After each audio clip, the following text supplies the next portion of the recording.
So I've got here a set of Ratchet spanners. These are quite nice spanners. They come in a nice little plastic box. They're fairly hefty. They're chrome vanadium. So you've got a ratchet bit in this end and an ordinary spanner on that end.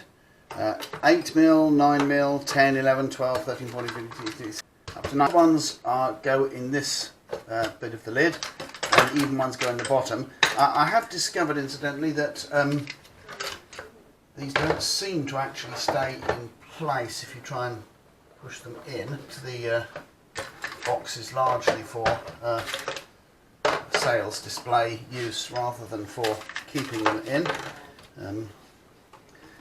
But all nicely organised, all really good quality. They're good heavy spanners, and they should do well for you. There's a piece of paper here which not quite sure exactly. Oh, it just tells you all the different sizes. These are going to be great. They're going to make it so much easier when I'm sort of working in confined spaces and so on. And these always turn the same way. So to tighten up, use the spanner that way up, and then to loosen, you just turn it over. Couldn't be simpler.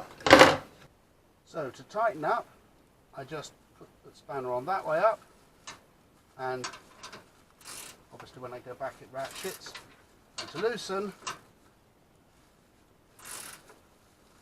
likewise. Simple as that. Actually, I'm cheating slightly here because these are old 1/2-inch Dexian nuts, but they happen to be a reasonably good fit for a 13mm spanner. Really nice feel to it.